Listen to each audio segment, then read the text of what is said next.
Hello, Dr. Devi. Hello, sir. How are you? Good I'm good. afternoon. I'm good. Good Good, afternoon.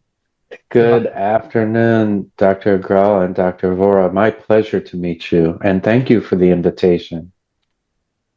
Pleasure, Dr. Sean. That would be my father was a doctor. Unfortunately, I'm not a doctor. When you say that, I think of my father. So that's nice. Yeah.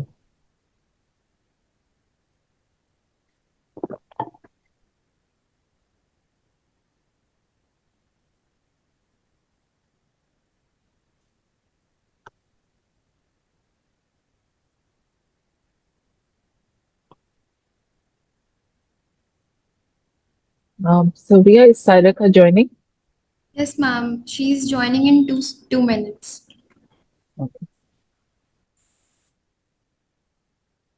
We're thrilled that you landed on this topic for the session, and are just very excited to share a little bit and see what you all think about the schematic, the scheme that is used in several other countries. So thank you for including us and for the interest in this topic.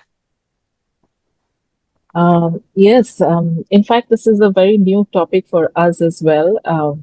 We are not a technical group or um, somebody who's active in the clinical field. I'm more from public health background, and we do a lot of work on patient safety. From the context of patient safety and informed consent is how we chose this topic. Mm, And when we were doing our research, we found that this is an area that's not very often discussed in the public health domain. Maybe it is discussed more in the clinical domain, but not so much in the public health domain. And that's how we decided. And just to give a background, this year, every year, in fact, World Health Organization decides on a thematic area for World Patient Safety Day, which is celebrated or commemorated on 17th of September. yeah, And this year it was diagnostic safety. So a safe diagnosis for accurate diagnosis for patient safety, for enhancing patient safety. And while we spoke about the whole gamut of safety, including lab safety and IVDs and clinical decision support systems, etc., we felt that this is an area that wasn't very much discussed in the context of low and middle income countries, and there was a lack of guidelines. And that's how we came across this topic as an interesting one to discuss. I think we are excellent. just Yes, yeah, I think we're just 3 minutes over time. So let's start the webinar, and we'll allow people to join as we uh, finish our introductory slides. Hopefully, more people will be joining us. So thank you everyone who's joined us today for this webinar. This is the first webinar of our series. I'm Dr. Ratna, and today's agenda is reuse of designated single-use medical devices, experts' viewpoints. We have four speakers who will be speaking about the topic. Two who are cardiologists, and I will be introducing them shortly. We have David, who comes from the reprocessor industry from the developed countries and what they do in terms of guidelines and how do they set the standards for reuse. And then we have Saireka, who is a user. She's a type 1 patient and she uses devices. So she will be speaking about the consent part of it and how is patient consent taken when you use a reused device. So this is a broad agenda or the framework of today's discussion. And because if I can have the introductory slides, please.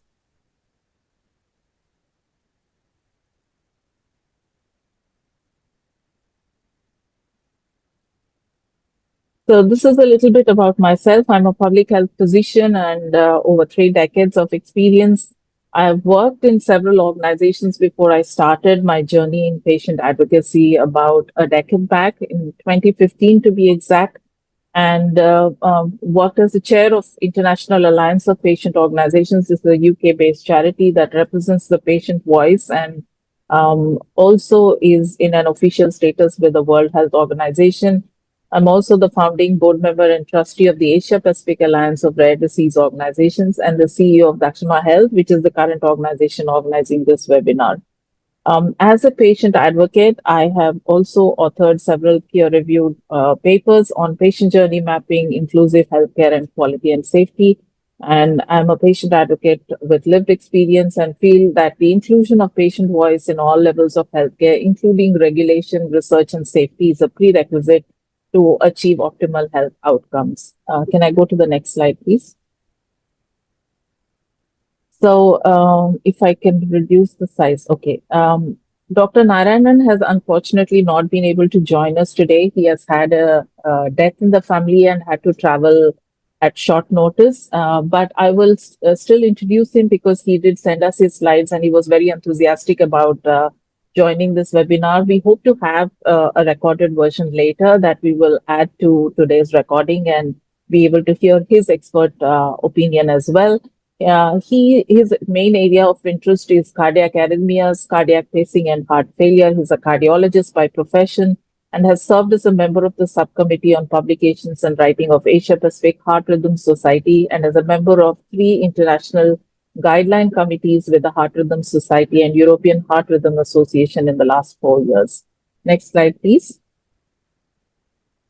It's my pleasure and honor to invite and welcome Dr. Amit Vora, who's a consultant at Reliance Foundation Hospital and Research Center. Thank you, sir, for taking out time from your busy schedule. He's a cardiologist with over 3 decades of experience in Mumbai. He's an ex-associate professor, Department of Cardiology at KEM Hospital, Mumbai, past president, Indian Heart Rhythm Society, past vice president, Indian Society of Electrocardiology, special interest in cardiac electrophysiology, pacemaker implementations, and radiofrequency ablation, and has more than 150 national and international publications, co-authored and written chapters in many books. He has trained several cardiology and electrophysiology students and helped establish EP programs at various centers in India. He has conducted various symposia and conferences in cardiology, ECG, arrhythmia, and heart failure, and has been a guest speaker at various national and international meetings in the past 3 decades. He's voted by peers as the best cardiologist, Outlook magazine. So thank you so much, sir, for joining us today. Can I have the next slide, please? And then we have David, who is the Director of Global Communications, Association of Medical Device Reprocessors, or AMDR. He is one of the most experienced health and medical communication strategists in the world and has worked with major news organizations on 5 continents to educate targeted audience of advances in science and medicine, including managing news-making events in 4 continents. He has advocated for reprocessing single-use medical devices for over 20 years and works with policymakers, regulators, academic and government researchers. And by creating a strategy to earn the trust of clean med through leaders, he has helped to recruit allies to advance reprocessing. He has developed and delivered influential presentations, news articles, byline columns that have changed the narrative around reprocessed devices by moving the discussion beyond safety concerns to the benefits of reprocessing, reduced cost, waste, greenhouse gas emissions, and the strengthened supply chain. At a time of pandemic threats and climate change, the urgency of his messaging has taken hold, and regulated reprocessing of single-use devices has spread to 15 countries and 11,500 hospitals worldwide. Thank you, sir, for joining us today's webinar. And last but not the least, I have Sareka Suresh, who is a long friend of mine. She represents Type 1D Foundation in India and has been living with Type 1 diabetes since 1996. She's a lawyer based out of Mumbai, India, and heads a practice that specializes in workplace discrimination. She's a keen advocate for the rights of persons living with type 1 diabetes and one of the founders of Club 1 KEM, a patient healthcare provider ecosystem for type 1 in Pune. She drives many conversations of persons with type 1D with the regulators on aspects of disability status, insulin pricing, and access to medication, etc. So thank you, Sareka, for joining us. And if I may, Sir, Dr. Vora, would you be ready with your presentation and would you be able to speak first? Yeah, sure. I can do that. Thank you, sir. And you have the sharing right, so you can share from your end. Okay. Let me share my presentation.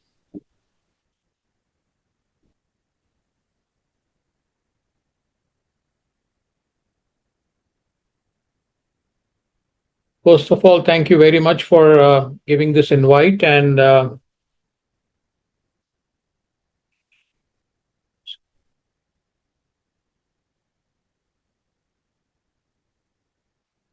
I think this was a really an important topic that needs to be deliberated upon, especially in the Indian context. And I'm thankful that we have taken up this topic.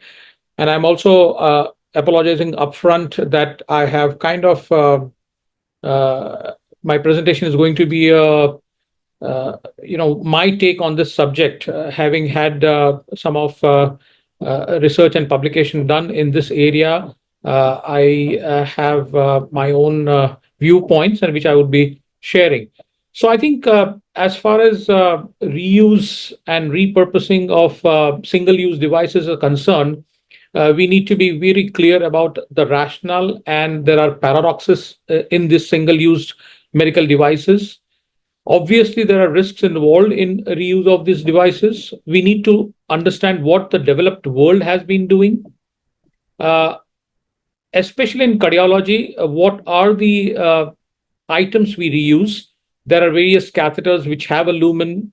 Some of them are non-luminal or solid catheters, and there are electronically implantable devices like pacemakers. I'll touch upon the ethical consideration and what we should be doing in India. So I guess the rationale for reuse is the prime rationale over the decades when these devices came into being was cost saving. If we have to, cut down the healthcare cost, we obviously need to have devices which can be used multiple times. By reusing, automatically, a device, depending on the type of device, the average reuse can vary from 3 to 5 times, and there will be automatic a 3 to 5 time cost reduction of the procedure if these devices were to be reused. The other important cost saving is also on the saving of medical disposal. Medical disposal is not free, it's not cheap. Disposing of medical waste also is expensive, and you would automatically save cost on that as well. I think the other important area which needs to be kind of understood and rationalized by all stakeholders, including patients, is to understand and promote being environmental friendly. The concept of reduce, reuse, recycle. As parents, we've been teaching to our children, but when it comes to us adults, we need to be very mindful of how we should be able to make a environmentally a friendly impact. And in this regard, reduction of toxic biomedical waste is something which is very, very important, which we should definitely see how best we can do it. Now, as far as the single use devices are concerned, there are certain paradoxes which need to be highlighted. One is that the single use labeling is actually done by the manufacturer, and this is not by any regulated body or a governmental organization. So, this is the sole prerogative of the manufacturer. This brings into certain questions that do the manufacturer, the original equipment manufacturer, believe that the single use device cannot be safely reused, or it chooses not to conduct studies needed to demonstrate that the device can be reused? Because there are clearly financial implications. If these devices were reused, then their profits would go down. And therefore, one would assume that just labeling implies that it can be safely and reliably used once, but it does not necessarily mean that it cannot be used safely and reliably more than once if it were appropriately reprocessed. And that's what we need to understand. And I think, many of the original equipment manufacturers themselves turned into reprocessors, and telling us that obviously there is safety in reuse and there is efficacy in reuse. But yeah, I guess that's what we need to deliberate upon, because when we want to reuse anything, patient safety is of paramount importance. Everything we do in healthcare has to be patient centric. We have to have the best outcome for the patient. We have to keep the safety in mind. And as far as reuse is concerned, what we are concerned or worried about is cross contamination and transmission of infection. What we are worried about is when we use disinfectants and re-sterilization techniques, are they going to be having any toxic reaction to the patient? And of course, whatever we do in terms of disinfection and re-sterilization, we need to have proper validation that the cleaning and sterilization process has been appropriate. The next aspect of the reuse of devices is that efficacy. When we clean and re-sterilize these devices, do they maintain their functionality as as a first use? That is equally important. And whoever is re-sterilizing or reprocessing the device, can they assure that the functionality is going to remain the same? This is what we need to deliberate into. And I'm just going to briefly go into a depth of it that, we do know that reprocessing is happening abroad in a very regulated manner. And there are important steps of cleaning and sterilization happening. There's a first step when these catheters, these single-use devices are immediately cleaned as soon as they are used, so that there is no drying of blood or contaminant remaining inside the. So that the first step has to happen as soon as the use is over. The second step is when the catheter or the material goes into a dedicated facility for reprocessing, where enzymatic detergents are used so that it completely is cleaned and dried. And the final step is disinfection and sterilization with various disinfectant materials, and ethylene oxide plasma sterilization are the commonly used by the original equipment manufacturer for sterilization purpose. So the reprocessors also should be using these same original sterilization techniques. So then what needs to be taken care of is only the disinfection part. And of course, after cleaning and sterilizing them, the quality assurance needs to be maintained. And that can happen only if the reprocessing protocols are completely validated, and you have a system wherein you can track the device, how many times it is used, and you can have random checks at various points that the quality is maintained. The mode of reprocessing is equally important to understand that it is not hampering the functionality. So there has to be a functional check at every step. Well, the green dots tell us about the worldwide trends in terms of reuse. And if you see in the Western world, it's the reuse has been happening, reprocessing has been happening for last few decades, and they have kind of very validated protocols. So in the USA, the Federal Food, Drug and Cosmetic Act acknowledge reprocessors and consider them to be as manufacturers. And these are the ones who would meet all the requisite requirements, and it's completely legal to have a reprocessing unit.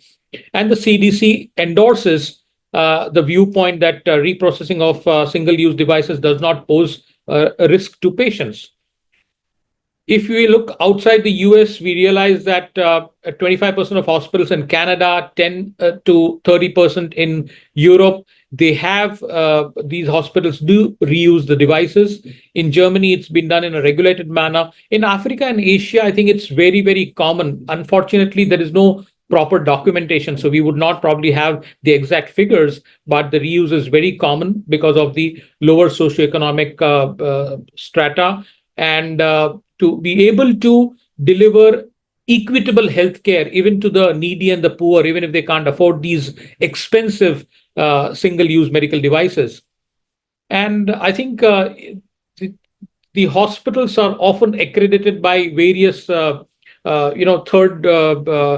party accreditation societies, and the accreditation standards are maintained. And when the accreditation standards are maintained, it gives them, a leverage in terms of government recognition, also insurance recognition, also. And JCI also kind of allows reuse when it is the procedure is, the documented in details, monitoring and follow up as per guidelines are done.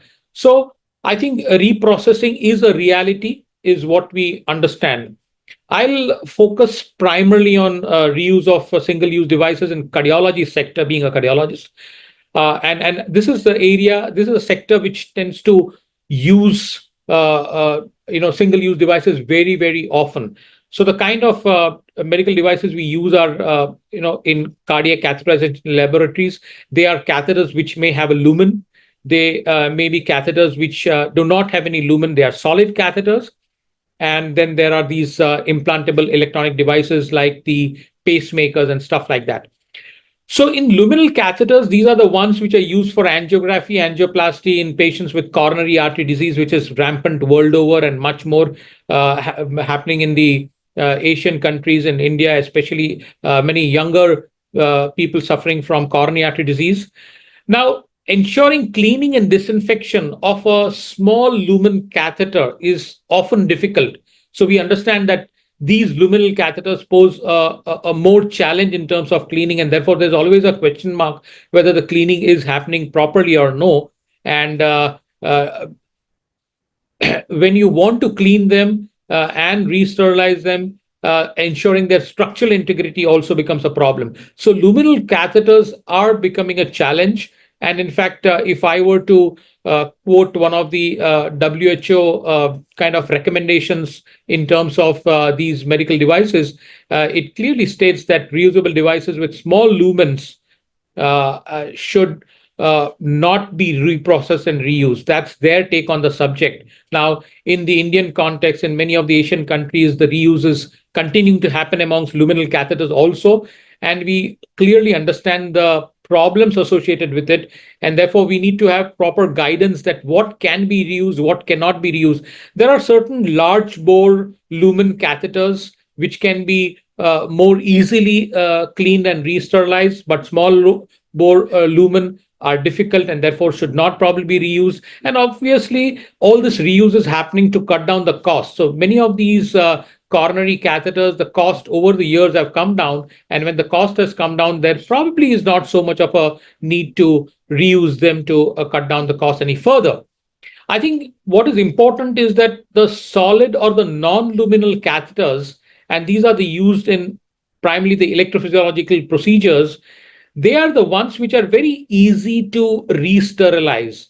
There are very clear-cut protocols, and these catheters are reused worldwide, even in the Western world, in US, Canada, and many of the European countries also. It's very safe and feasible to do the reuse. These catheters, they have been tested in terms of their functional integrity also, and at least 3 to 5 times the reuse can happen. There are multiple catheters that are required, and therefore the cost of the procedure goes high, especially in a developing country like ours. And fortunately, there is sufficient data over the last few decades that reusing solid catheters is safe in terms of infection and sterilization processes, and also it's effective in terms of its functional integrity.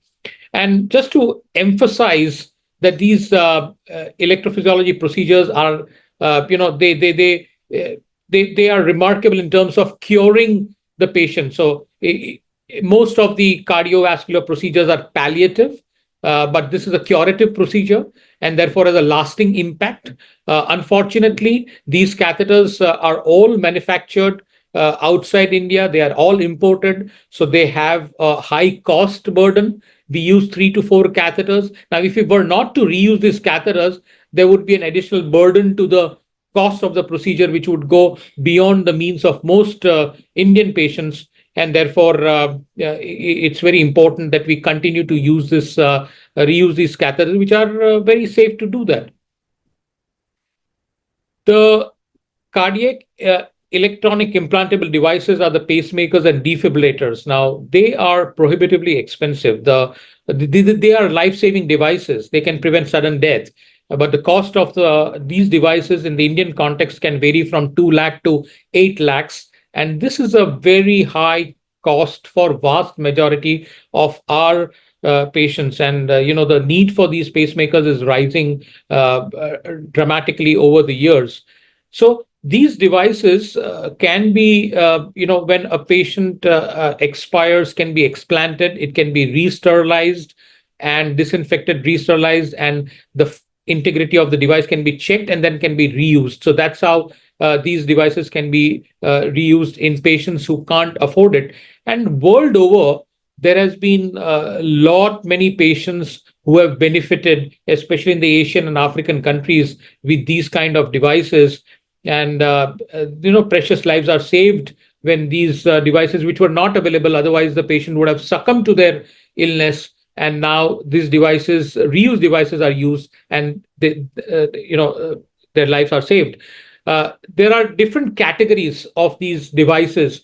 Pacemakers are the ones which are used for slow heart rates, and they are in the cost range of 1 to 2 lakhs, and they've become affordable. So the pacemakers are not something which most often are required to be reused, but the high-end devices, the defibrillators and the biventricular devices and combo devices, we will call it, they are very expensive, out of reach of many Indian patients, and they can be safely used. And there are a lot of scientific publications which have said that not only they are safe, but they are effective and has worked very well in these patients. I think, we all promote organ donation, and this is something like a donation of a medical device. When a person expires, he can donate his organs if the organs are found to be useful. Similarly, when a person with these devices is no more, if the device is functional, is working very well, it has a long battery life, it can be reused. That kind of a concept needs to be understood and kind of promoted till such time the cost of the devices come down or the affordability of the patients improve. Because insurance in India still is lacking. Only one third or less of people are insured by either government or private insurance schemes, and vast majority have to pay out of the pocket, and then these devices become very, very expensive. It should be clearly understood when not to reuse a device. So the ones which cannot be cleaned, where the sterility of the reprocessed device cannot be demonstrated safely, or there is a compromise in the integrity, functionality, and safety of these devices, then we should not be using these devices. The important question comes up about the consent. When you're reusing these devices, what happens to the consent? Now, to be honest, often patients are not informed in most of the hospitals. And in fact, there was even many societies in the Western world, in the US, when the first reuse of these devices were happening, they deliberated in a great depth, and they realized that if we think that the sterilized catheters and the devices are not associated with any risk, if we are confident and if we are allowing reprocessing of these devices, then to additionally burden the patient with the knowledge of being, having a reused equipment may not necessarily be fair, and it kind of unnecessarily instills fear among the patient, and the patient has to, think about many things about the medical condition and the procedure which they are undergoing, not burden them with the device consent. But yes, one would argue that reuse could be considered ethically insupportable because there is potential risk. Not informing them is not ethically right, and patient interest are being subordinated by probably an unsubstantiated or overestimated economic benefit that we are wanting to offer to patients. So I think these things are very important.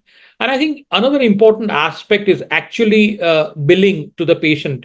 So if you are using a reprocessed device, a recycled device, if you're reusing the device, and especially in the Indian context when the hospitals reuse them, the idea of reuse is to cut down the cost. So obviously, this reuse device cannot be billed to multiple patients, and that would be also unethical.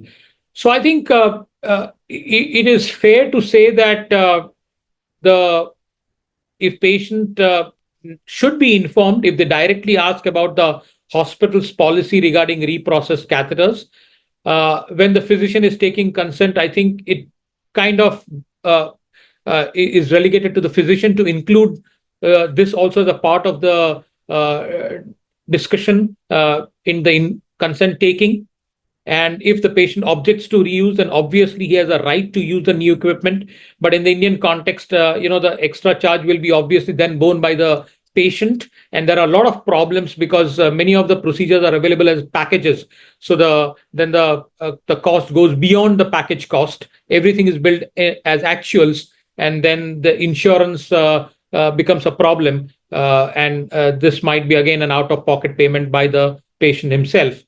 So the current scenario in India is such that it might be wise to probably take an informed consent before reusing the cardiovascular catheters. And consent is actually mandatory if at all we are using the pacemakers and defibrillators, because this is something which they need to be clearly aware of, that one would have used new device, but because the cost is prohibitive, because you can't are not able to get this device and it's a lifesaver, we are implanting this kind of a device.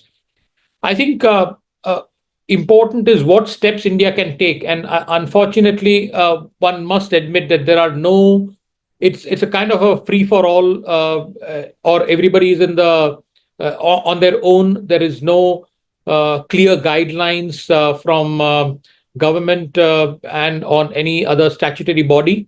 But yes, we should think in terms of having a third party reprocessor in our country. Every hospital who does do reuse should be have a own reprocessing or refurbishing committee, and when they are reusing a written protocol needs to be formulated. All the steps of cleaning, disinfection, sterilizing, packaging, labeling, storing of these reused catheters and devices, everything needs to be well maintained. The cleaning and sterilization procedure should be followed as done by the original manufacturer, so that you have safety, and the hospital needs to take responsibility and be accountable for the devices. So hospital committees need to be to take charge in terms of reuse. Standardized and validated protocols need to be laid down.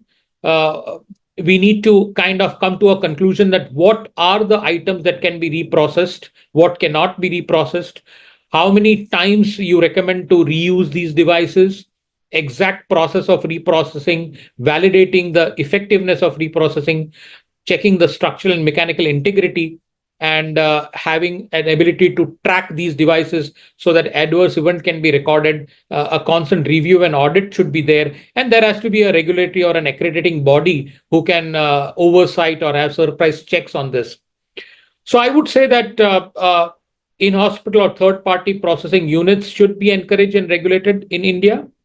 Reused catheters should not be billed. I think this is the important thing, that if there is a cost and that cost is substantial, then it defeats the purpose, and therefore the cost of reprocessing needs to be in a very limited.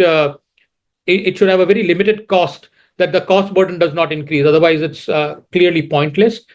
The reuse policy and protocols needs an approval and supervision by the health regulatory or legal authorities. The Indian government should definitely develop a regulatory body which can approve and oversight. I think more important is, we are doing all this, or we are considering all this for our country, is because of exorbitant price of these single-use devices. Price control is very important. Unfortunately, all the single-use devices are not manufactured in India. They are imported. There is a lot of burden on the exchequer, and therefore these imported medical devices, they are sold on MRP basis, maximum retail price, and unfortunately MRP is something which is again a prerogative of the manufacturer or the distributor, and therefore it is unregulated. I think there has to be an important move in terms of trade margin rationalization for price control. I think price control in stents had come up a few years ago. Similarly, many of the medical devices, a price control should come up so that we know what the landing price of the device is, and therefore there can be some rationalization of the trade margins which have to be incurred in terms of the distributors within the country. And I guess Make in India initiative definitely is something which we need to encourage, that all these single use devices get manufactured in India. The cost then would come down to a great extent, that the question of reuse becomes, then becomes smaller in terms of only environmental protection, which in itself is very big. But yes, there are a lot of initiatives happening in terms of even the new devices that are being manufactured. They need to be environmental friendly. They should not increase the biomedical hazard waste. So the materials that are being used for the single use device, a lot of research is going on.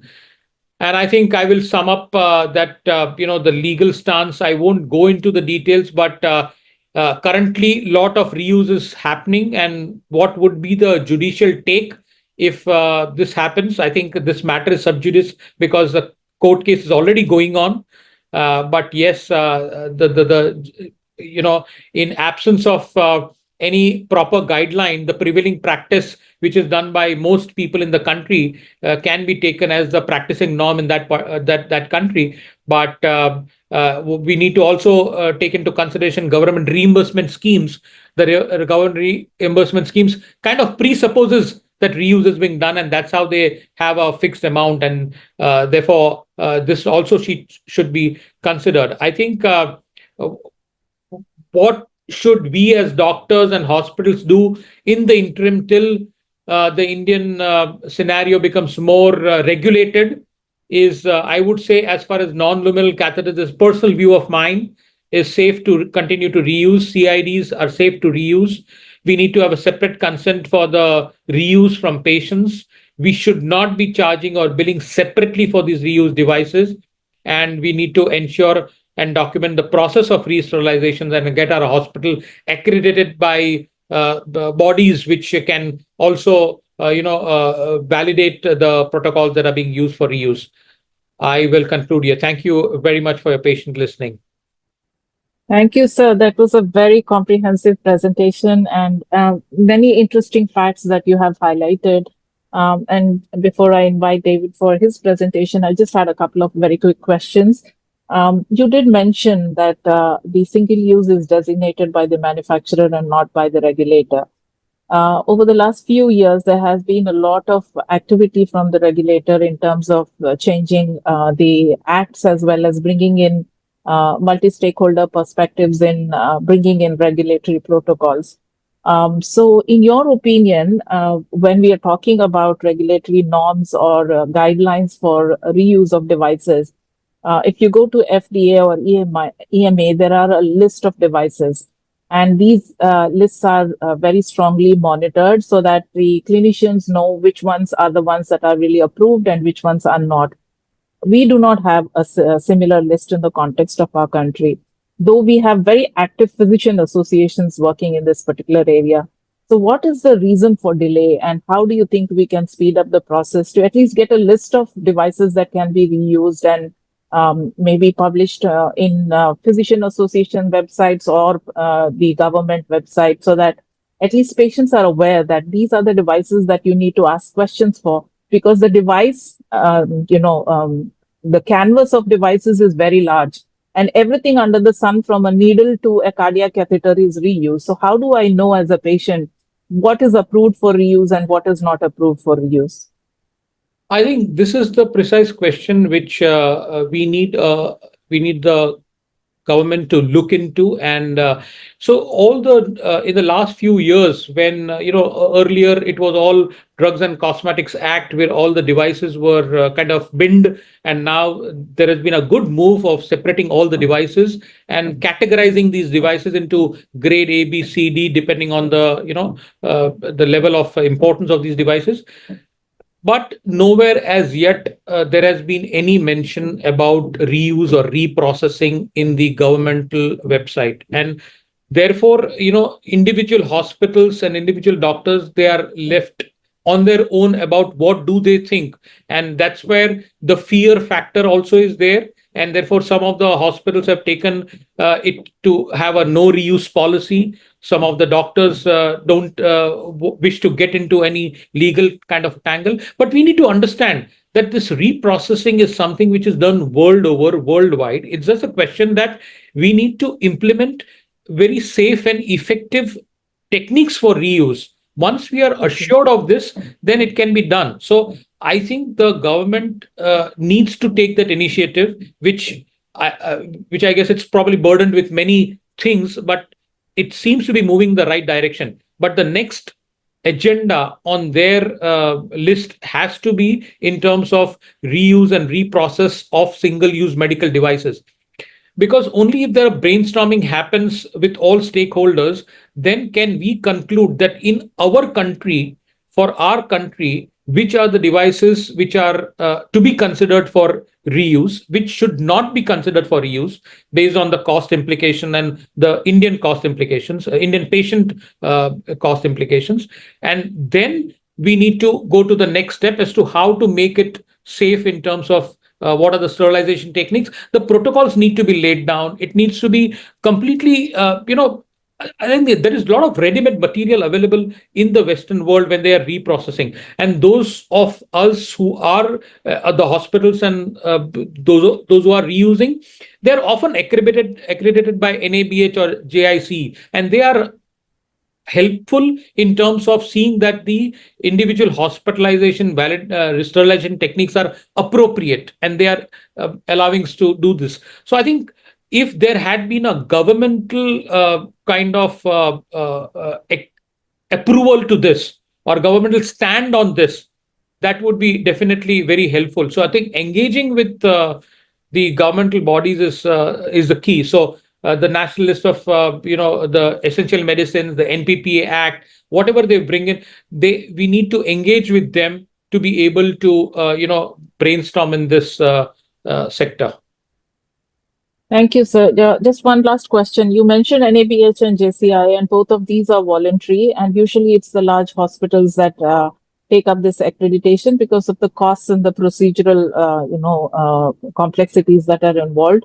Small hospitals cannot obviously comply to the standard guidelines that are given by NABH or even JCI. JCI is gold standard, so very few hospitals can actually be able to afford the whole process as well as go through the whole process and get the certification that is required. Given this scenario, and we as in India have created guidelines that are very indigenous to our country because our healthcare system is very different from the West. So, given this scenario, do you think we should have our own indigenous guidelines that are more contextual to the healthcare systems of our country? While we borrow from what's happening in the West, our health systems are very different. We do not have the same referral mechanisms that are there in the West, where you have a primary care physician and there is a chain of a pathway in which the patient is referred from primary care to a tertiary care. And a lot of people move from doctor to doctor. There is no trace. You do not have any electronic medical records to be able to understand where the patient is moving. So in the context, if somebody got a stent in Chennai and then moved to Delhi and went and saw another doctor, the chain is lost because these two doctors are not in contact with each other, and therefore they don't discuss. So given this context, and given that we are a much more complex country than most of the countries in the world, do you think we need something that is very indigenous to us, customized for our health systems, and therefore we need our own experts to sit around the table and discuss these protocols? Absolutely, absolutely. It has to be customized to our needs and requirements. And when we are talking of this cost benefit analysis and everything, it has to be in the Indian context. I mean, it's just a beginning reference point that we can take what is been already established as norms, but we definitely don't need to follow that to the T, and we need to come up with our own protocols, understanding what is safe and effective for the patients. Thank you, sir. So my last question, hopefully Sarika will be able to answer, since she's a lawyer and she works on consent, etc. So I'll just move on to David and understand how reprocessing works in the developed part of the world, and what insights can you give us as a country that's looking to develop its own guidelines. So over to you. Well, thank you so much. And Dr. Vora, what a wonderful presentation. I really thought it hit a lot of super important points. You saved me some time on some of the things that I'll be presenting, and so I can move through those a little bit more quickly. I am presenting about a system, right? And that's what you're asking for in your closing remarks is, what kind of system do we want to have as a country? I'm going to show you what the system looks like in many countries, started first in the United States, driven by that cost issue that you referenced. And I think the way to put a, a headline on this when looking at this system is to think about the creation of the generic drug industry and hold that up for a moment as an example, because generic drugs have the same chemical structure or even now similar biologic structure uh, to the branded product. And what we're looking at is creating the exact same product as a product that can be safely reused. And in much of the world, Hospital A, in their central sterile department, is reprocessing using their protocol. They're making generic drugs in that hospital, but Hospital B could be doing something very differently to create that same generic drug. And we need a national standard or international standards. And so I'm going to reference that. And I also want to say, before I get too deep, because there are a couple points that came up that are not in my slides, I just didn't think to put them there. One is on informed consent, and the other is on implantable devices. In the system that I'm going to be talking about, these commercial reprocessors, or anyone, it can be a hospital too, has to be able to prove through validation studies that the device can be safely reused to the regulatory authority. And those validation studies are expensive. If my conversion skills are correct with rupees, it would be about 84 million rupees to do those studies. So actually, no hospital has been able to do that because it's not cost effective for them to do those studies. And that's what moved our world, our part of the world, into commercial or third party reprocessing. So none of those third party reprocessors have applied for any implantable devices to be reprocessed. It doesn't mean that they can't be, but none of them are going through our system. And I can't tell you if that's because they feel it's not profitable or it's too hard to collect them. I don't know why, but there are no implantable devices. But it also means, in looking at this example as generic drugs, that we don't have informed consent requirements. You wouldn't, I don't know, maybe things are different there in India. You have a unique system, but we don't require informed consent for using a generic drug on a patient in a hospital because it's substantially equivalent to the original product. So the bar that we're trying to reach is substantial equivalence to the point that there is no informed consent. So in the 15 different countries that have this system in place, not one of them requires informed consent for any of these devices. Okay? All right. So a little bit about our trade association, AMDR. We are a global trade association, and we're co-based in DC and Berlin. And we represent this third-party reprocessing industry that has emerged. And when I first started working with the trade association, they were all small independent companies. Half of them now have been bought by some of the largest medical suppliers in the world. Stryker now has Stryker Sustainability Solutions. Medline now has Medline Renewal. Cardinal Sustainable Technologies and Arjo Renew are some of the largest device manufacturers in the world who now offer side by side a reprocessed alternative for some devices. And we're now serving, according to our members who we survey, actually it's about 11,900 hospitals worldwide with reprocessed devices, including 100% of hospitals in the United States, except for our VA hospitals. And it's growing. We have a group coming from South Korea to learn, from a group of regulators coming to the US next month to learn how we do all of this, taking them on tours. We meet with them and work with them. And we would be thrilled to work with you all and any regulators in India to help to implement such a system in India. A little bit about our mission, basically to promote commercial reprocessing of SUDs and also to protect the interests of our members.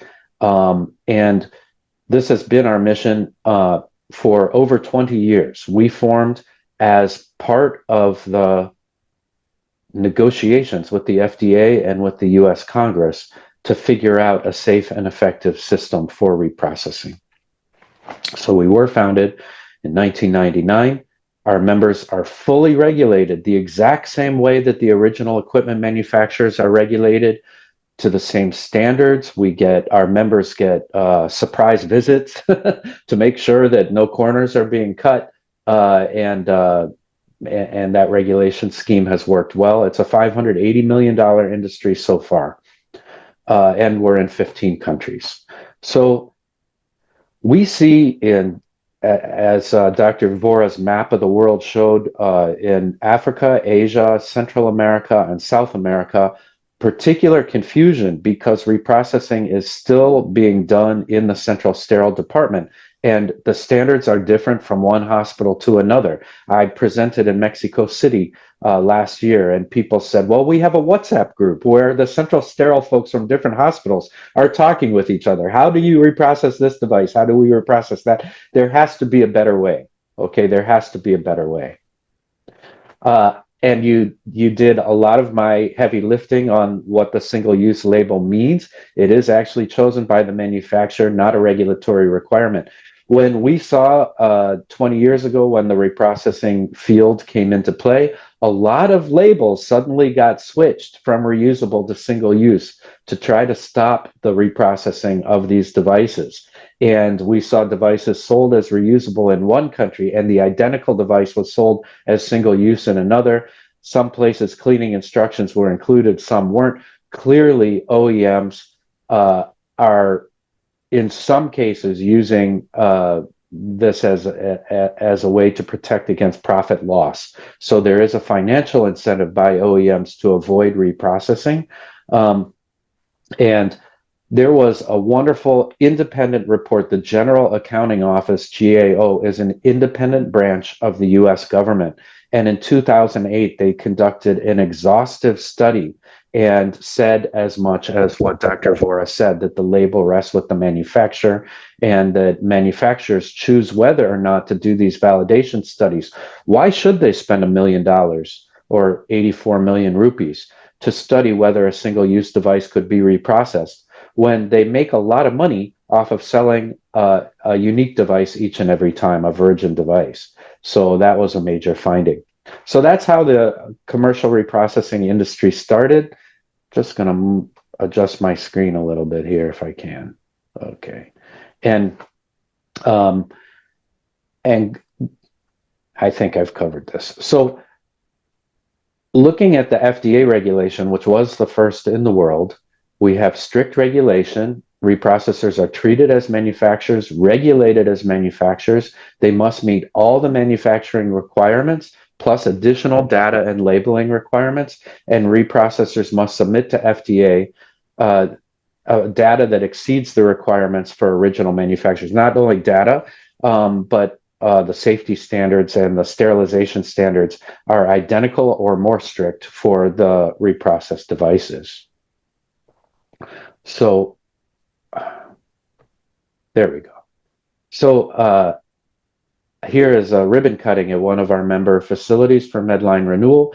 These facilities are large. They are now hiring over 3,000 people in the US and in Europe, and they have to be registered just the same way as a manufacturer. Adverse events must be reported. Medical devices are tracked. Each device gets a unique number and must be tracked in a system because they're only approved for a certain number of turns. That's what we call it. Each time a device comes back to the reprocessing plant, it has to be counted to see how many times it's been used. And it's very, very important to note, one of the most important things, that the liability shifts from the original equipment manufacturer to the commercial reprocessor. And that's actually required by the laws that's set up in these 15 different countries. So The ISO standards are exactly the same as the OEMs for sterility, cleaning, and functionality. And AMDR adds for our members that every device must be tested and inspected, even if that's not required by the federal authority. So we have 100% testing and inspection prior to sterilization to make sure it works. If it doesn't work, it gets thrown out and or recycled, whatever they do with it. And a commitment to reprocess only those devices that can be safely reprocessed. A little bit more on this GAO report. It basically ended the practice of in-house hospital reprocessing in each of these 15 countries. And nearly all reprocessing is then conducted by third parties. We have very low rate of adverse events, continue to see as low or lower than the original equipment, actually. We now have 20 plus years of clinical history, decades of peer review, and support from many major groups. And that OEM GAO report found that we have no reason to question FDA's analysis, that there's no causative link between reported injuries or deaths and reprocessed SUDs. It's the same in Europe, but they add one twist, which is the CE mark is given specifically to what in Europe is referred to as remanufactured devices. In Germany, it's been very well established that reprocessing is safe and effective, and that this has moved from hospitals into commercial reprocessing. I do want to point out that there are several studies now that actually show reprocessed devices are more safe because of this inspection of each product. Original equipment is not inspected every time. I had open heart surgery. My surgeon said he prefers to use a reprocessed device because he knows it works. He knows it's been used before. If it's been used and it didn't work, it gets thrown out. And in fact, looking at, in this case, diathermy device, ultrasound diathermy devices, the OEM devices were reported to be defective more frequently than the reprocessed device based on reports from the surgical team. I'm now going to get into the actual process where this liability shifts and devices are considered substantially equivalent. This is all taking place in a third party. I do also want to add for Dr. Vora that I wasn't sure whether lumen catheters have been approved in any regulatory scheme. Two companies in particular do a lot of catheter work. One is called Innovative Health in Arizona in the United States, and then Vanguard in Germany.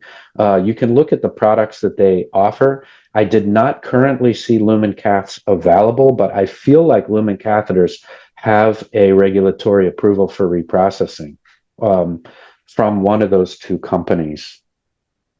Anyway, this is a list of many of the common types of devices. There are over 300 kinds of devices that have gone through this regulatory scheme. And I do want to stress that many SUDs cannot be safely reused and probably shouldn't be reused. You could imagine also that a syringe, for example, is labeled single use. It's just not financially feasible to put it through the reprocessing scheme. So in some cases, it's the fact that it's not worth the effort to submit the validation. In some cases, it's the case that it's not financially feasible to put a very low-cost product through that system. So I'm going to go quickly through this because you'll have the slides and you can look at it. But the first step is for products to be received and sorted. They're ticketed and heavy soil is removed. They're then cleaned through, oftentimes through proprietary processes that have to be shown to the regulatory authority in order to get approval, but it's confidential, just as developing the device in the first place is confidential and proprietary, and they're device-specific processes. They then get put into ultrasonics, vacuum dissection, and similar things. These are probably done in some of your hospitals. And then they go into making sure that they're coded and marked with a distinct number. They could be laser etched, they could be tagged, but they must be scannable by the reprocessor for each time that it comes through the system. They're then inspected and they have to meet all cleaning requirements and go through the same system and meet the same criteria for original equipment, but original equipment are only batch tested or sampled periodically. Each device has to be inspected.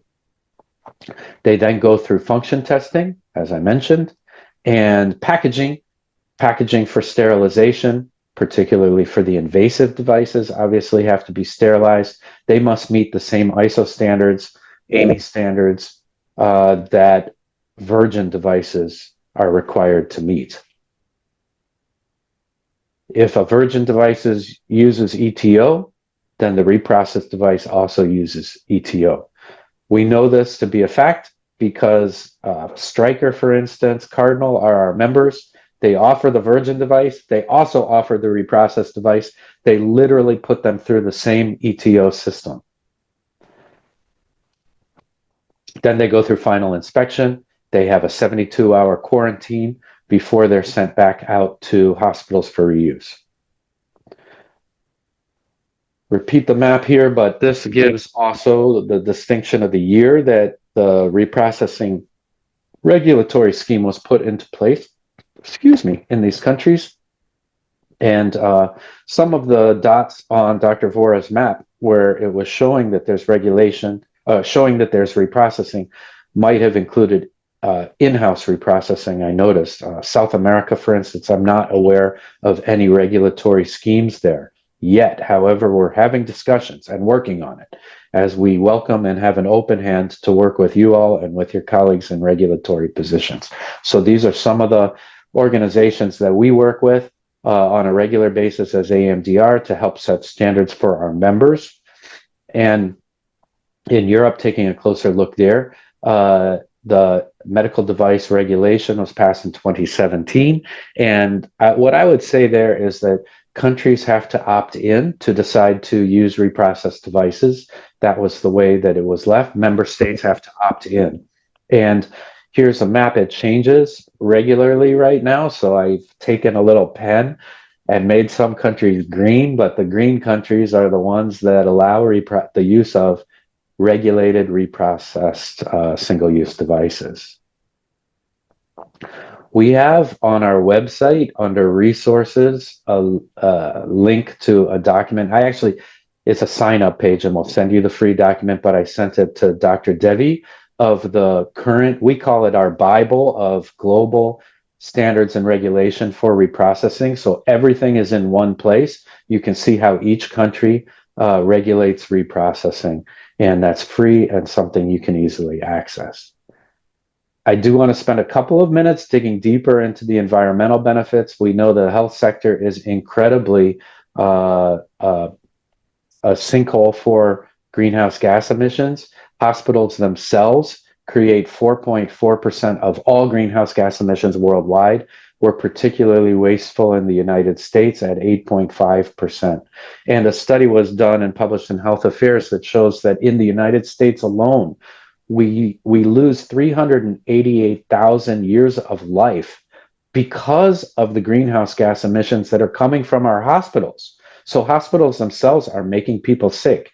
So if you have a commitment to do no harm, Hippocratic oath, you have a responsibility, we all do, to look at climate change and the emissions caused by our hospitals.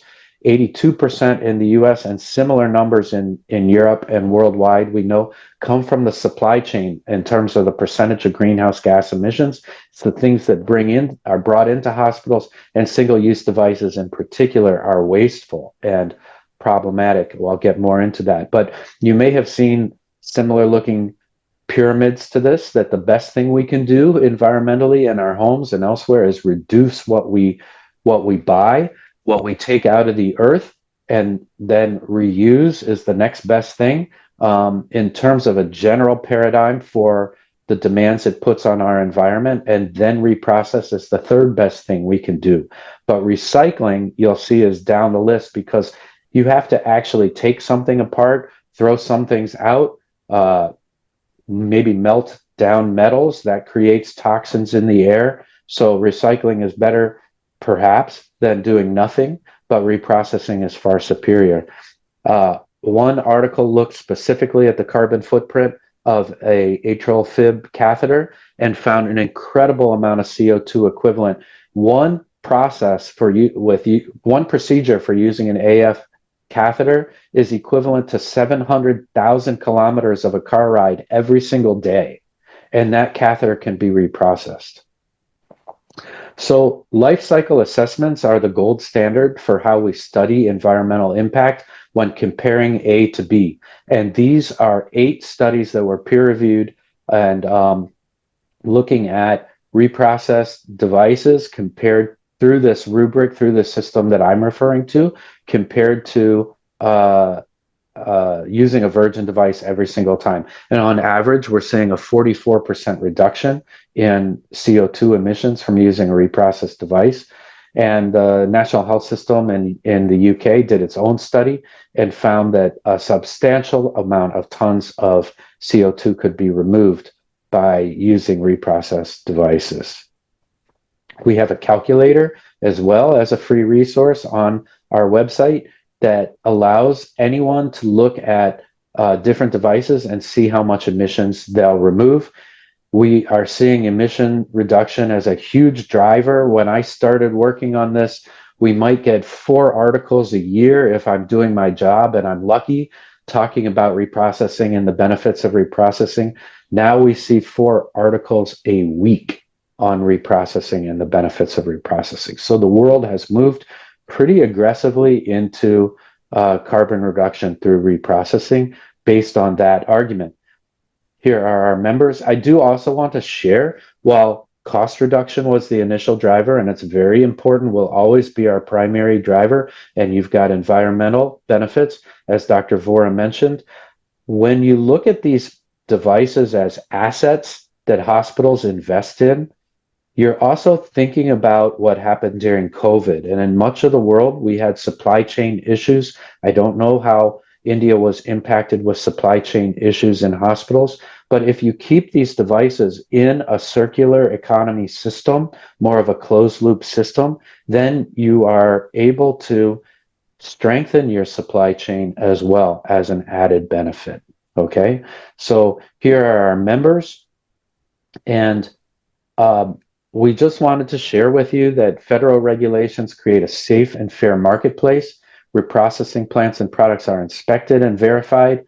We remove reprocessing from hospitals and shift it to the private sector where it financially is more feasible and can be better regulated. So, and assure the safety and efficacy. The liability again shifts. But I do want to stress this last point, and my boss, Dan Vukolich, who is presenting at this exact same time at the Nordic Sustainability Conference, or he would be here today.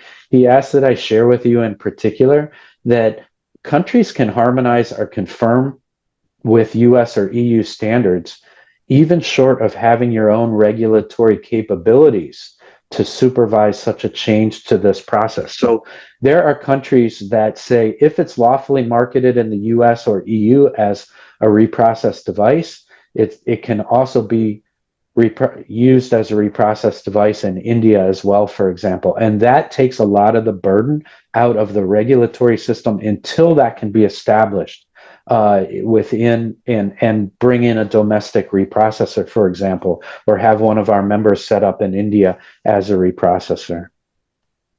Additional benefits, we avoid the confusion over reprocessing instructions. The differences from hospital to hospital are eliminated. Staff only need to sort reprocessable products into bins, and then they're collected by the reprocessor. And it eliminates guilt over reusing things that you're not sure whether you should, or throwing out things that you think you shouldn't be. All of that is taken away. So that's my presentation, and I'm happy to answer any questions. Thank you. Thank you. Thank you. That was an incredible presentation. And I just have a couple of very quick questions, mindful of the time. You said that the liability shifts to the reprocessor. So, and also use terminology like saying, consent is not required because reprocessed devices are akin to generic drugs, for example. And because generic drugs are established and their safety is known, you don't have to take explicit consent. So, just to make it clearer for the audience, when you do a single-use device, you know that there is a manufacturer who is associated with that particular device, and there is certain set of a level of trust established with that particular device.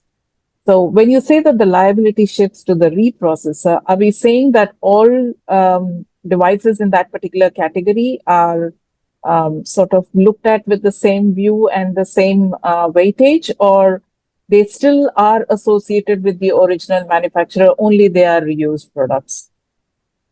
No, the former. 100% of the liability shifts to the reprocessor. And that's why every reprocessed device must be labeled clearly as being reprocessed. And it must be labeled in a way that is trackable with that device for the life of that device.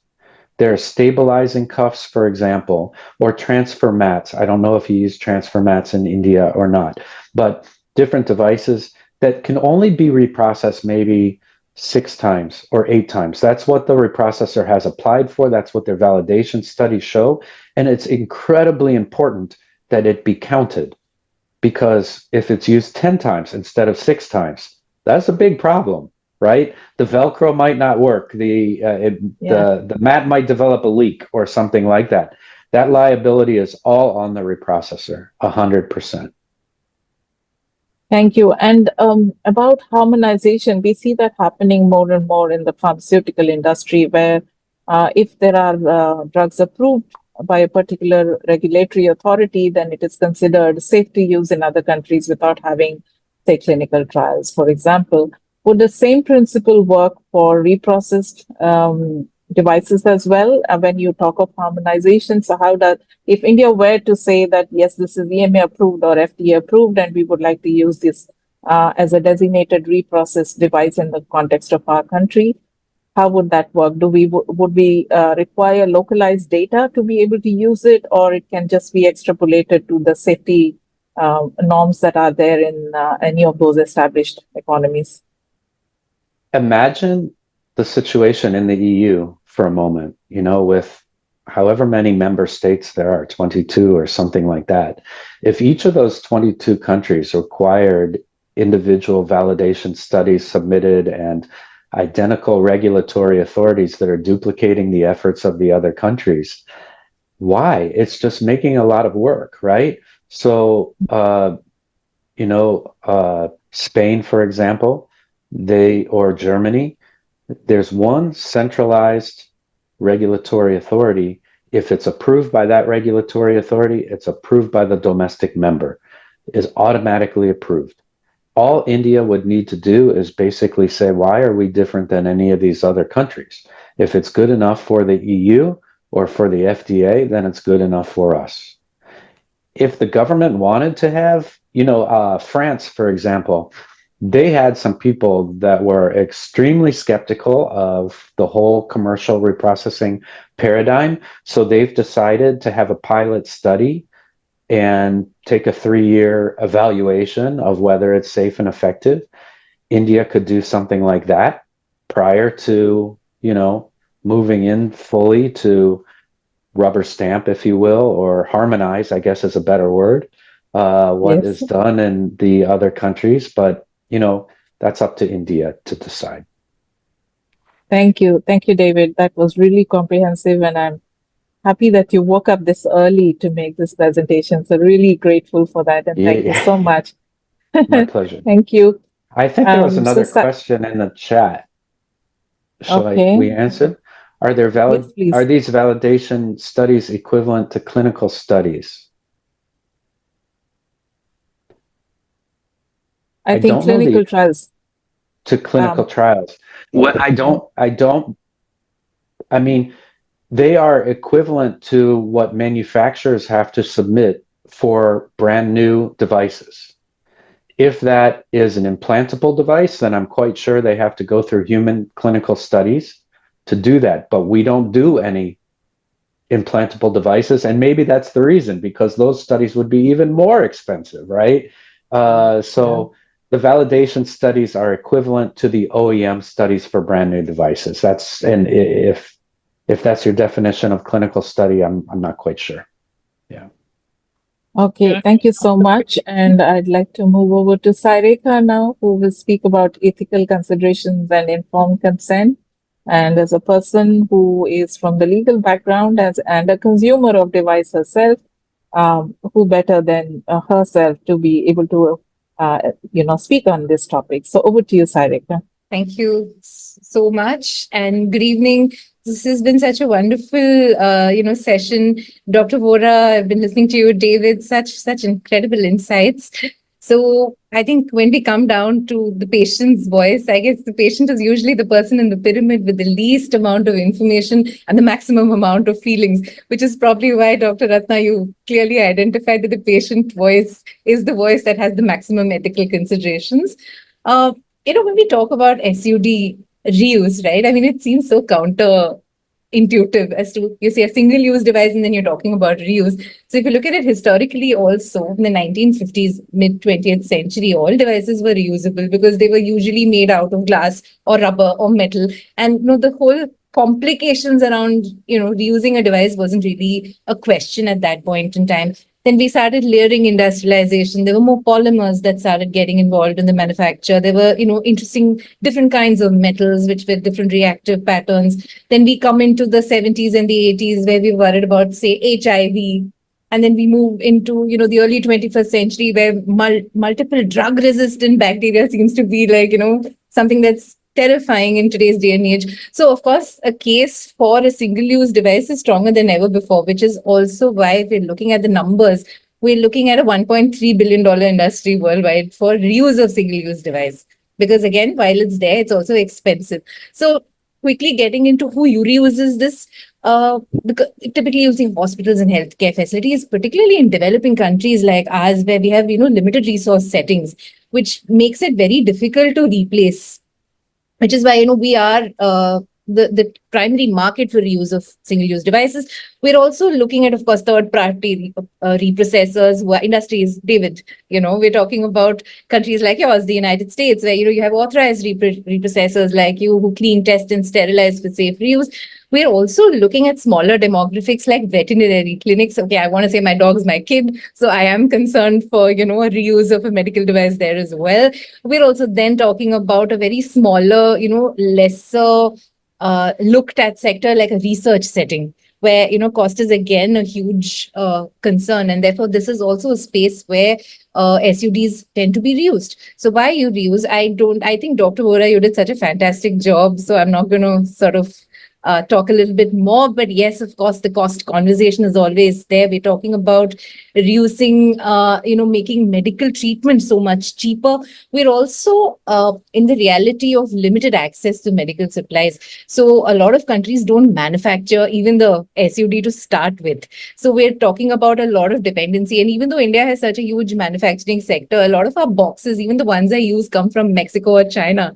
So we're really talking about import, dependencies in today's day and age. And again, with the whole situation with the war in Europe, access to supplies is such a huge challenge. So there is this aspirational thing where I want to use a device the one time because the label says so. And there is the ground reality of what is the cost of a life, right? And then, of course, today's big buzzword, environmental sustainability. And, ESG is such a huge buzzword. And even my industry, lawyers are now looking and talking to consulting firms like Bain and Company did this huge report on ESG in medtech because it's real.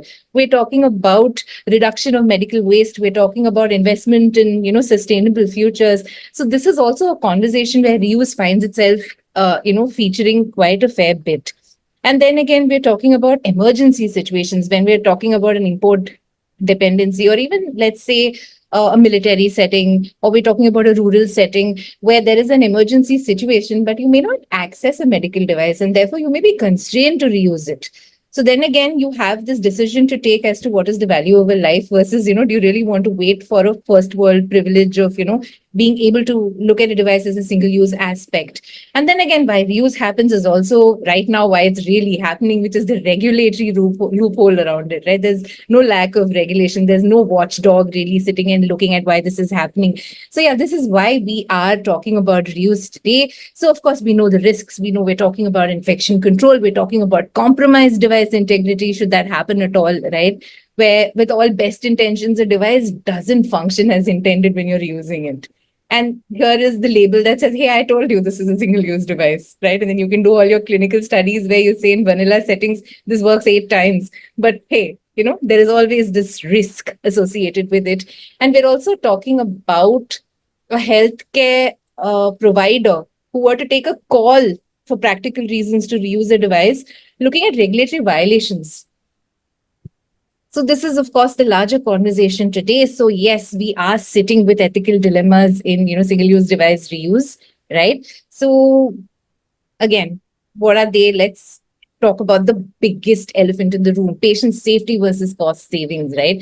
So on the one hand, we have, of course, there is always a looming risk, no matter what you say, that these are the standards I'm following for medical device reuse. And I want to lean back to what Dr. Vora very nicely and succinctly called out in his talk. He talked about obviously an overall lack of regulatory structure, at least in India.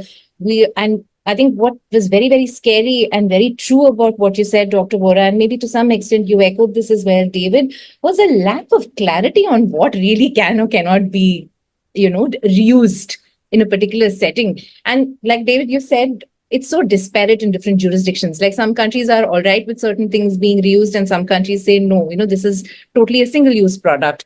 So then when there is such kind of disparate information, right, and there's such a lack of clarity on what should be, patient safety is something that is really, really coming to the fore. It's scary, right? And we also talk about a clear lack of data in terms of what happens when something is reused. This is not documented. And this also leans into what Dr. Ratna said about the lack of EMR and the lack of just transparency overall. So we really don't have complete line of sight on the life cycle of a reused device, right? And this is scary specifically for India because our medical negligence litigation is not as robust as what the West sees as well, simply because our regulatory framework is still catching up in terms of what should or should not be regulated. So yes, there is this large bucket of patient safety, and then the cost saving is very, very real, because we are talking about India where a lot of us are not completely insured, or we're not state. Our healthcare is still private largely. We're state funded, but again, it's limited. So when you're telling a patient that this is the cost differential for this procedure, if you're using a single-use device versus a reused device, we're talking about a very significant saving. So again, that lies in the balance. Let's bring in the third aspect. You're taking patient safety on the one hand, and you're basically talking about a larger purpose, which is environment sustainability. We're talking about, the larger ESG goals of the world, WHO, everybody's talking about it, right? So then what lies in the balance? We're talking about risks. Like, is it really ethical to reuse devices if doing so, reduces the cost or benefits the environment? But however, it increases the risk of infection or increases, some kind of risk to a patient's life. So then what is the cost of a life? Yeah. Now, there are other layers to this as well. We're talking about, and this again, I think Dr. Vora, I heard you say this too, we're talking about equity and access. We talk about unequal risk exposure where, patients in resource limited settings may end up, receiving reprocessed devices just because of plain financial constraints or lack of access. Okay. And of course, this is very different from somebody sitting in a tier 1 city in a Delhi or a Bombay, going to the best of the hospitals of Fortis or an Apollo or whatever, where, so what we're creating effectively is a two-tiered health system. We have the use of SUDs that leads to disparities in just how our healthcare system functions, right? It's becoming very elitist, where patients in private or well-funded facilities receive new devices, or, they feel at least optically that they have a lowered risk, versus those in underfunded settings receive reused ones just by default and not really as a choice. So there is that. Then we're talking about the bigger, question here, which is informed consent and transparency. Of course, when you're looking at RIOs, every facility, irrespective of what country in the world, will give one consent form to a patient, especially regulated countries, right? Where they say that I understand that this, and I sign. And if you don't get into that kind of a consensual space, then, you are not consenting effectively to the procedure. So then here we're really looking at patient rights. We're looking at ethical practice, which requires informing patients of, reprocessed devices being used. Okay, so you need to give patients agency to say that this is what's happening and you're making this choice.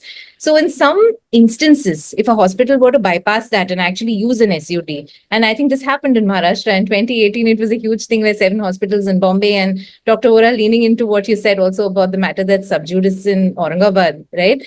So patient consent is necessary, because if something is done without patient agency, if something is done without patient consent, there's also, of course, the case in Maharashtra. I think it would be very unfortunate if I say that the larger issue here was economic. I think the regulator was really bugged that the hospitals billed the patient for up to 70% of the original cost. So I think price control was a larger pain point there. But yes, I think when we're coming back to our present subject, we're really talking about a power imbalance. So on the one hand, when you also say here, here's all the information, consent, we're also putting a patient in an unfortunate position where patient is feeling pressured to agree, simply because what happens if you decline? Either your procedure is delayed, they'll say, wait for 6 weeks, we're going to, I don't know when we'll get this part, that sort of a thing. Or we'll just, you put the patient in a space where you're saying, here, you're going to now pay 1.5x or 2x of what you would have alternatively paid. So there is always these kind of conundrums. Then we're talking about regulatory and quality control concerns. Again, David, I know that you said what you said, but there is a lack of oversight in countries like ours, in India, where, there are fewer third-party reprocessors. Now, in your country, I've seen the FDA regulations, and there's this wonderful page where the FDA says, let's talk about how we can reprocess together. And there are all of these standards. There's no harmonization in India, right? The regulator's still waking up to it. In fact, let me tell you my personal grudge. Last year, there was a medical device safety bill that came out, and there was a huge hue and cry from the industry. And, people went and met Mr. Mansukh Mandavia, health minister, to put in a representation. What was the objection? They basically said, oh, you have to cancel this import order for reused devices. Let's do it in India. So what you're really worried about is this is a potential $3 billion market by 2031 that you want to tap into. You're not really worried about what are the circumstances around it, what is the environment for reuse, right? So there is, of course, lack of regulatory oversight. And I think, Dr. Vora, you were very, very succinct when you called it out, right?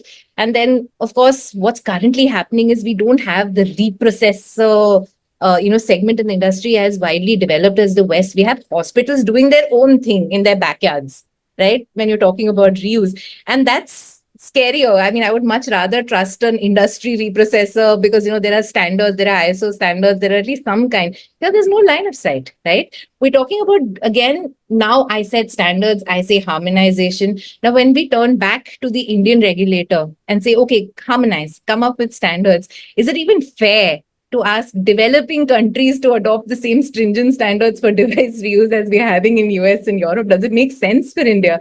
So again, more ethical questions there.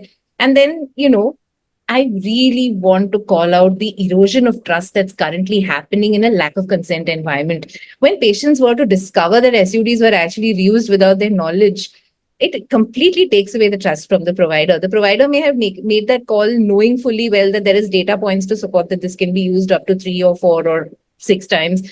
But again, there is an erosion of trust. So that's why transparency and open communication becomes very, very critical. We're also talking about, if you look at it from the provider's perspective, there's a fear of legal accountability because patients have so little information, patients have so little understanding. So what if there is a liability if, something actually were to go wrong? And who's to say where is the method in the madness? How do you pinpoint who takes the blame if something were to go wrong? So this is, of course, the perfect ethical pot in terms of what the dilemmas are. So again, if you're really looking at what an SUD reuse is juggling, we're talking about, we want to juggle cost efficiency, we want to juggle patient safety, we want to do a more global, environmental sustainability. At the same time, we want to sort of place it on foundations of transparency and equitable care. Wow, that's a lot, right? How do we do that? And quick segue, I was reading this very interesting study that the NABH did earlier this year. I think this year patient safety has been such a huge movement, also thanks to the WHO. And that's also a lot of what work that we're doing, Dr. Ratna. But yes, the NABH did wake up and do some kind of a study. And this is very, very interesting to see what they found from respondents. They felt that patient safety was really taking a hit. They from a survey that was put across hospital staff and patients, they found their own nurses feeling pressured to prioritize efficiency over patient safety. Doctors did not feel differently. You had doctors and nurses cite inadequate staffing many a times when they had to make decisions around patient safety. There were unsafe practices identified. You also, if you look at some of the structural challenges that came in the way of patient safety, there was of course the efficiency mindset, which was the huge thing. Hospitals would prefer efficiency of a procedure versus a patient's safety. Again, various reasons. Then inadequate staffing came in the way. Lack of patient safety culture came in the way. We look at, again, patient awareness is lacking, learning and reporting is lacking. So how does that tie into our larger conversation? I think that's my ask of you. I'm saying that when we're taking this conversation about ethical considerations of, reuse of single-use devices, there is a clear need for ethical guidelines which mandate patient consent. It can't be an optional thing. It can't be here's a form and, just sign it off. It should also outline clear responsibilities of health care providers. So what can that look like? I think I don't want to leave you hanging. I do want to tell you what I feel. And these are, of course, my suggestions of what informed consent could look like. Okay. First is, of course, transparency. Okay. The basics, just inform in all scenarios when an SUD is being reused. Okay. The second ask is, of course, detailed disclosure. Don't just say FYI. All right. A detailed disclosure looks like inclusion of potential risks. This is what could possibly go wrong if this happens, right? Also, safety measures taken. For example, what were the sterilization or reprocessing protocols? And this is particularly relevant in India when you're doing your own reprocessing, right? Let the patient know what's going on. And also, how many times has this device been reused? Because if it's medically okay till 8, I really want to know if you're using it for the 8th time on me. So there is, of course, that. Then please structure a right to refuse, okay, in all consents. It should not be that you're leaving treatment hanging overall just because the patient stepped away from it. So the right to refuse has to happen without compromising on the treatment protocols. It can't be like, okay, now that you're not doing this, we're not going ahead with your treatment. Again, what does clear communication look like? We say educational campaigns are useful. Please work with your patient advocates and your patient group representations. Use posters, brochures, keep the materials around for patients to understand why SUDs are used, how does it benefit, so that people can feel a little more empowered to choose it. It's a more positive approach. We're also talking about incremental provider-patient dialogue around this, not here's a form and sign it, but actually a conversation between a provider and a patient to see what reuse looks like, how could this play out, so that there is really empowerment in the decision.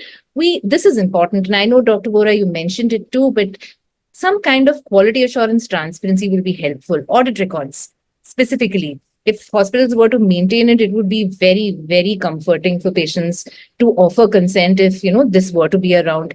Similarly, this is again a suggestion, sterilization tracking, maybe using barcodes or some kind of unique identifier so that, patients can actually see a record of the reprocessing that has happened so that they feel more comforted in offering consent. Also, maybe post-procedure, you have patient feedback mechanisms like surveys to look at their experience. So you generate data and you can sort of scale up, and create EMR around this. Also, please remember, if you're going to do something that's likely to break, create a complaint channel around this. Okay, keep redressal open, create easy pathways for patients to report concerns, and also have backup plans on what you're going to do if something goes south instead of, playing court. Okay. And last but not the least, I think 2024 is a very different time in the world. Okay, your patient is committed to environmental and social benefits.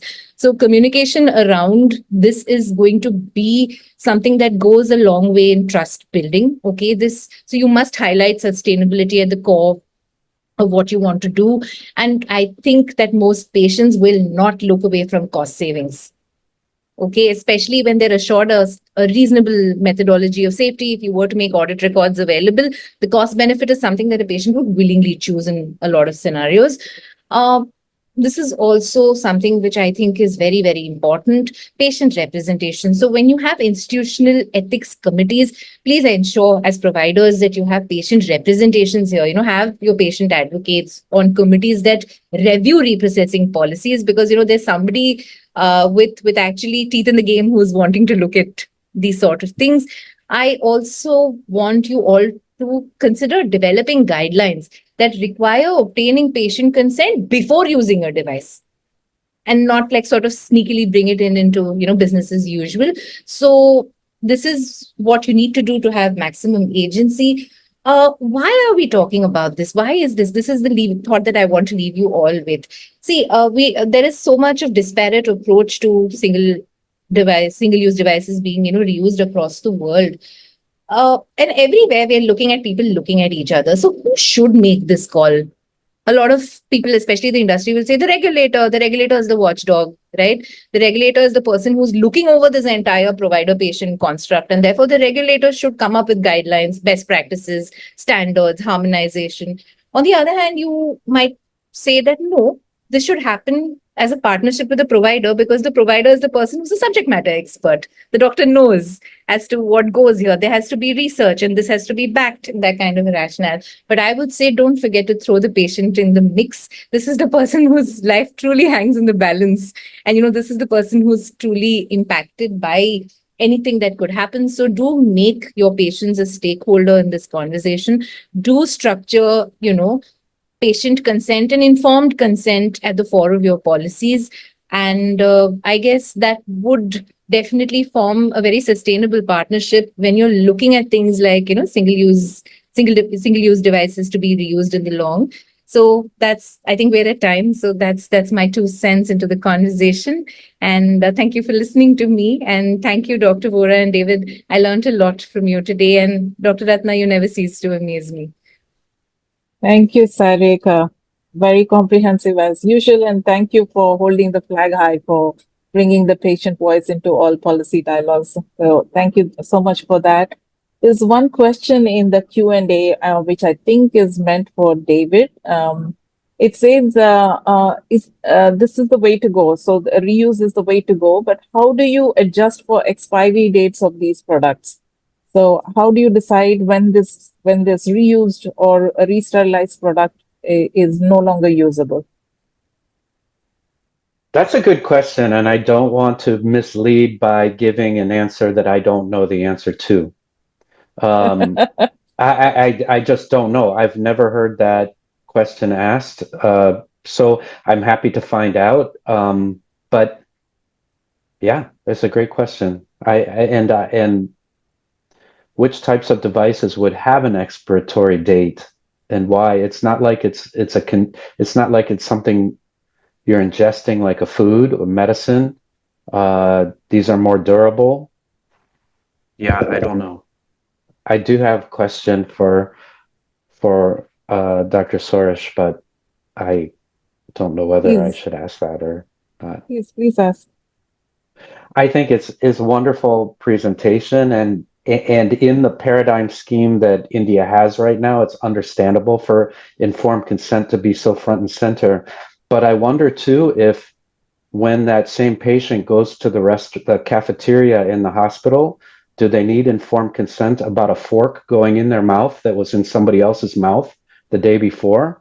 When the sterilization process and the standard is so high that the evidence shows, and I'm not sure that it is in India with the situation that's going on, but once you have a situation as we do that we're actually seeing reprocessed devices have fewer defects and return rates than the original equipment, and you know that the single-use label is used as a marketing scheme for the original equipment manufacturer, then it feels a little bit like what you're doing is singling reprocessing out because it has a fear associated with it without the evidence behind it. And shouldn't informed consent be based on the evidence of the need for safety and efficacy, not simply on the fact that, like you wouldn't have informed consent for a generic drug, for example. I wonder if you have a reaction to that. I see Dr. Vora's hands raised. So would you want to come in? No, so I think to answer David's question on your behalf, I'm sure you have a take on this. But David, the problem in India is that we don't have reprocessing units. We don't have these third-party reprocessors. I completely understand when you have a very organized reprocessing sector that the question of consent might be questioned itself. Here, it's an in-house reprocessing or reusing which the hospitals are doing so far, and we are thinking or we are talking in terms of having a organized reprocessing third-party reprocessors coming into play. So when we don't have such well-regulated and validated sterilization techniques and functionality validation, I guess it becomes probably so let me tell you as a clinician, I do electrophysiology procedures. I use these solid catheters. I do reuse them, but I have understood, my hospital has understood, based on certain protocols which are accredited in many of the tertiary hospitals in Mumbai by NABH and all that, so it becomes easier. But yet we feel more safer in the absence of a regulatory body having a kind of a stamp on it that you are okay to do this, that we would like to have a consent from the patient that okay, this is what we are doing. So we do bring it in our discussion with the patient when overall medical procedure has been discussed, and that's what we've been encouraging to each other, that we should include this in our discussion, because we don't have a very strong, our reprocessing is not as good as the original equipment manufacturer. Let's put it plainly that we are not there as yet. We want to go there, but in absence of that, I think that informed consent becomes becomes what we need to do. But Sai Suresh, you were saying that if you were to take this informed consent and the patient has a right to refuse, and then what happens? Does the patient go in a limbo? No, he doesn't go in a limbo. What happens is that the burden of the cost of the equipment is put to the patient. Put And on to that the is where patient. the problem lies as a clinician. If I were to do a procedure in a lakh of rupees for his medical condition with the reuse devices and catheters, now if I tell him that, do you want to, this is our practice, it's a safe practice, but yes, if you want new equipment and new catheter, the cost is now going to be 2.5, 3 lakh rupees. The burden is gone to the patient. And Correct. being doctors, when we talk to patients on a regular basis, it's a big challenge. It's a big challenge, because when you put this additional stress on the patient, many of the affording patients is not a problem, insured patients is not a problem. It is the underprivileged. They Correct. they are in a dilemma. They will sell their jewelry, they will sell their life earnings, and somehow want to get something which is otherwise easily reusable. They think that, so it's a bigger challenge to us than what meets the eye. Oh, that's true. So, and also from a very emotional perspective, you're not in the hospital unless, when everything is well in gung ho. So if somebody were to tell me, hey, your dad needs a stent, okay, and I'm going to reuse A, B, C, and you're going to have X lakh rupees, versus if I were to just give you an all brand new everything, this is the bill. As you rightly said, I might sell off a few things and say, no, no, no, let my dad have everything firsthand without completely understanding where this is going. So that's why informed consent. So again, I would be absolutely terrified if my canteen were to give me a used fork. I think I deserve to consent to that as well, David. And honestly, that's a food license concern. But yes, it's very different. I think Dr. Vora called it out very correctly, David, because the regime that you're in already has a structure for reprocessing. Okay. So therefore, the burden on an informed consent of the patient is so much lower, because there are fewer metrics that go into a decision. You're already regulated. You're probably doing it right, as opposed to somebody's hospital backyard that's recycling a syringe or a catheter. Right? I think, yeah. Oh, sorry. I didn't mean to interrupt you. Go ahead. No. So yeah, I suppose Dr. Vora, I'm completely in line with what he said. It's just different contexts requiring different amount of cognitive burden on patients to take a decision. I understand that. I would only, and this is actually, I'm not a doctor. I'm in communications, and perception is reality, right? And this actually fits under that profession of mine. What you're doing is you're creating stigma about these products that's not necessarily based on evidence. It's not based on strict evidence, okay? And I'm not saying you don't need informed consent or you don't want to do that. I'm agnostic on that. You're living in your reality of the lack of a regulated system, and I understand that. But I do want to make you aware that that decision to drive that stigma is something that's going to give you problems as a country and as hospitals when and if you do have a solid regulated system. Because then suddenly it's like, well, wait a minute, is this, you know what I mean? You're going to have a big education curve. There's going to be perception that you built up that these products are not as safe. And I'm concerned about that as a communications person. I don't know the answer to it, but I just want to point that out as a concern. David, I wanted to ask you a question that, India obviously doesn't have any third-party reprocessor, and that's what probably we are looking at. But India is looking at it from the clinical standpoint, I can say, primarily to bring down the cost burden. And that's where, when can you give us a rough estimate that when third-party reprocessors are used to sterilize and validate these devices for reuse, and they are as good as the original devices, what is the cost that comes down to that original device is what is Yeah. important. Percentage cost does average comes down. Yeah, we see a range of 30 to 50%. And it depends on the types of devices. We tend to break devices into three categories, either cardiovascular, your area, or other surgical device, or general patient care, like pulse oximeters and things that are in the ER perhaps, but they're non-invasive. And those cost savings differ to a certain extent based on which category. Generally, that's a generalization. But the biggest cost savings in dollar amount saved or rupee amount saved is in the cardiovascular, because these devices are extremely expensive and labeled single use. I have some mapping catheters here that are reprocessed. And when I show people that this is labeled single use, they just can't believe it. It's an incredibly expensive device, over $1,000. What would that be? 84,000 rupees. Thank you.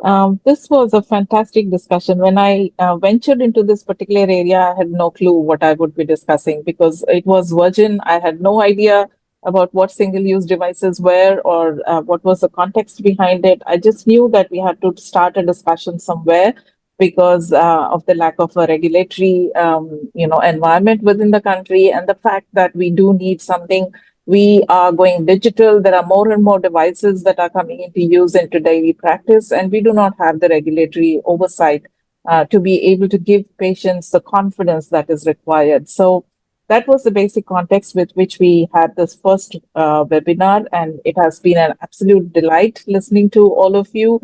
Thank you so much. I'm a much more educated patient than when I came here 1.5 hours ago. And I hope we have this continuous conversation ongoing, because what I've learned as a key takeaway today is that we haven't even started our first step. So there's a long way to traverse if we have to get those guidelines here or use data for harmonization to bring in some of those practices within the country, get a manufacturer or a reprocessor to show interest in the context of our country, and get the hospitals or other large healthcare institutions to be interested in those kind of procedures, because obviously it will be an investment by those hospitals that are doing their own protocols right now. To get into a mechanism which is industry driven would need a lot of handshaking and a lot of understanding and a lot of